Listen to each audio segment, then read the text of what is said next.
When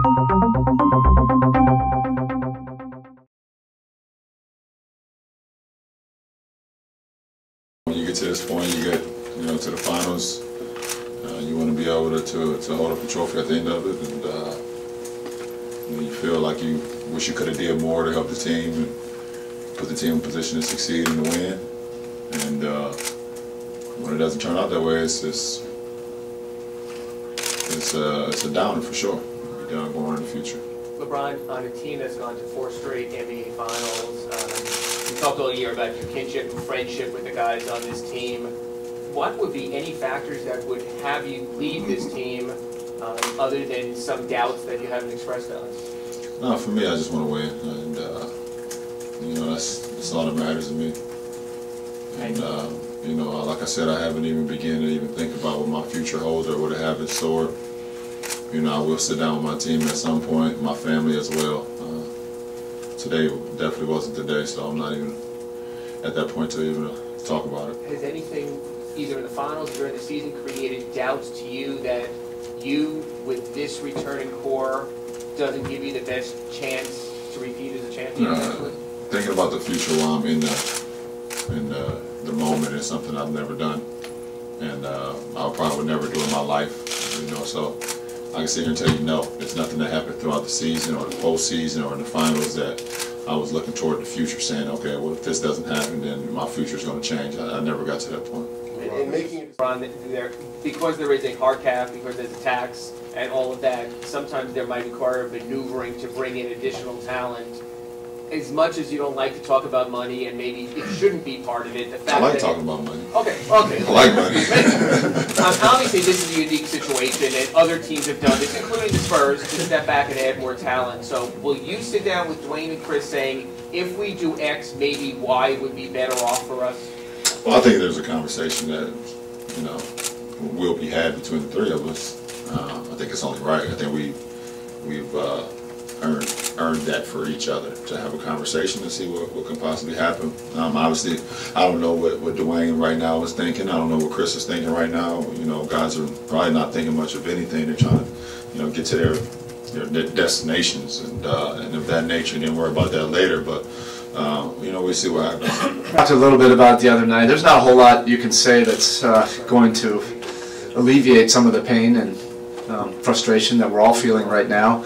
We understand why our team was built. There's high expectations, and with that, when you don't get to where you want to go, there sometimes is that pain that's deep. That's what happens in competition. With all that said, you also have to try to keep some perspective about it. There's 400 players plus 28 teams that didn't have an opportunity to play for it in that last round. There were 200 plus players and 14 teams that are having the meeting that I'm about to have 2 months ago. And there are a lot of players, good players, that have never had an opportunity to play for a ring, much less have a ring, but to even feel what a finals experience feels like.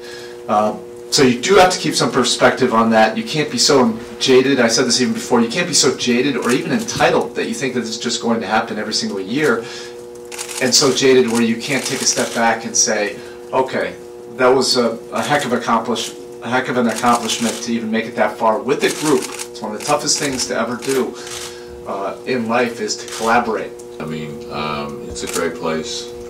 My family's here, and I love working here. So if you love your job, that's what's most important. And we're competing. We have a chance every year, and I think that's a very good thing. You don't want to be in our situation. You always want to be on top. You want to win a championship if you have the chance, and that didn't happen for us. But I think we could still be proud of just getting through the season. That's always an accomplishment in itself. For me, I've been healthy, and that's all you can ask for sometimes, getting through an NBA season. And, I think we just have regular days. There's nothing special. There's, no tear-jerking moments or anything like that. We just, we're going to continue to be friends no matter what. And I think that's the positive thing about having such a good locker room with good guys is that no matter what, we're going to keep in touch and we're going to see each other quite often. What will you miss the most? the locker room and the competition. There's nothing that can replicate the idiocy and the craziness of the locker room. And I mean that in a good way. I laughed every single day I went in the locker room, whether it was Beasley doing something or LeBron telling a joke or someone making fun of somebody. There's nothing that can replicate the camaraderie of the locker room, and I'll miss it. And I'll miss the competition. I'll miss getting the scouting report for Kobe and Kevin Durant and getting those butterflies and saying, how am I going to guard these guys tonight? And being out there and having the emotion and just after a game, either get your butt kicked or kicking butt and just having that feeling. Guys try to replicate that for the rest of their careers and are unsuccessful sometimes. So I'm looking forward to new challenges, but I know it'll never be like the locker room and like the competition of the arena. We'll see you in the bowels of all the arenas. Thank you. God bless America, everybody. God bless America. That's the way to go out.